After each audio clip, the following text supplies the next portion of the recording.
A bushy path guides us through. It's the start of our journey into the famed Amabere Ganyinamweru caves. Here, an ancient myth lives on.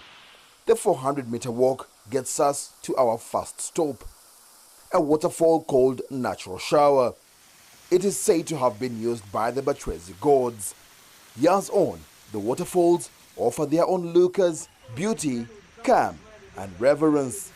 The tranquility of this place is indeed breathtaking, but learning the history and cultural attachment adds to the experience of visiting these ancient caves.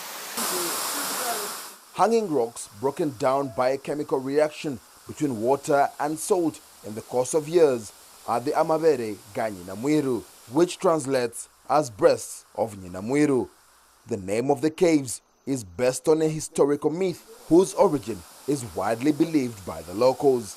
It's believed that one time there was a king who lived in here, and then that king, at one time he wanted to know the success of his future. So what he did, he went to consult from the witch doctors, and then when he went there, he was foretold that he would be killed by his grandson. And then that king, in his life, had only one daughter. And it's believed that daughter, she was so beautiful that a number of men wanted to marry her. But the king never wanted the daughter to get married because of what they had told him. So since men would come to admire the daughter, so he decided to deform the daughter. That was to chop off her breast and then plucked one of her eye. And then these are the breasts believed they must have dumped it here. The caves attract thousands of visitors every year. Many are left mesmerized by the rock formations. It's amazing. Drips coming out of the breast, and it's natural.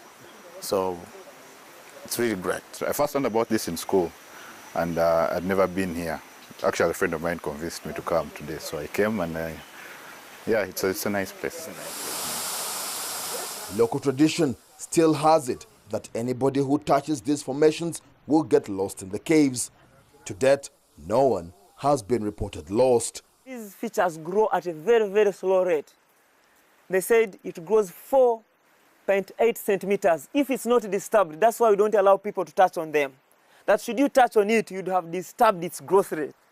So we don't allow our clients to touch on this. So actually, there is a myth behind it. We say that should you touch on it, we will freeze. So you know the locals, they want to touch. Their eyes are like touching. So please don't touch, you will freeze. But we are trying to preserve it so that these features grow. The Amabere Ganyinamweru caves are a remarkable natural phenomenon, but a growing population in the surrounding neighborhood poses a threat. There are already concerns the forest reserve that harbors the caves might be encroached on as locals open up more land for cultivation. Environmentalists also warn that the iconic waterfalls could soon be a thing of the past should the glaciers of Mountain Rwenzori continue to melt. So there's no telling how long these ancient caves will continue to be one of Uganda's 7 wonders. Leon Senyange, CCTV, Fort Portal, Western Uganda.